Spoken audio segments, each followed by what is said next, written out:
હું આપનો રમેશ મેર. આપણે પહેલાં મેં એક વિડીયો મૂક્યો હતો કે ભાઈ ડ્રેગન ફ્રૂટની અંદર આંતરપાક તરીકે આપણે હળદરનું વાવેતર કર્યું છે અને શરૂઆત હતી. આજે તો પાકી ગઈને મહિનો થયો, પણ અમે અત્યારે કાઢીએ છીએ પૂરા પાકથી પૂરા સમયથી સારી રીતે પાકે અને ઓર્ગેનિક પાકે એના માટેની તમે જોઈ શકો છો કે આ આપણે હળદર અત્યારે પાકી ગઈ છે અને આવા સરસ મજાના જે કહેવાય ને કે પ્યોર જેને હળદર આપણે કહેવાય એ આ પ્યોર હળદર છે. જેમાં આમ જુઓ તો તમને જોઈ લો, આમાં કર્ક્યુમિન જે હોવું જોઈએ એનું જે આ લેવલ છે એ પણ બહુ જોરદાર છે.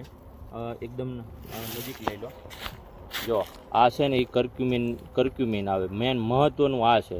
તો તમે જોઈ શકો છો કે મોટો ગાંઠિયો આવા જ્યારે ઓર્ગેનિક હોય ત્યારે કર્ક્યુમિનનું પ્રમાણ વધારે હોય અને જે સેહત માટે ખાવા માટે પણ બહુ ઉપયોગી છે.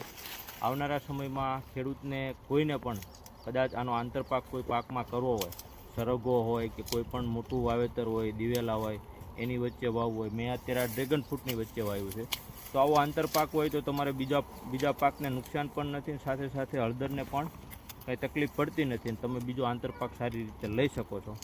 તો આવનારા સમયમાં કાંઈ પણ આવી માહિતીની જરૂર હોય તો બેશક મારો કોન્ટેક કરજો અને કોઈને આનું બિયારણ જોતું હોય તો પણ મળી જશે અને ઓર્ગેનિક ખાવા માટે જોતું હોય પોતાના ઘર માટે તો પણ મારો કોન્ટેક કરી શકશો. કોન્ટેક નંબર નીચે આપેલો છે, તો આ નંબર ઉપર કોન્ટેક કરી અને હળદરની ખેતી અને ઓર્ગેનિક હળદર લેવા માટે સંપર્ક કરવા વિનંતી.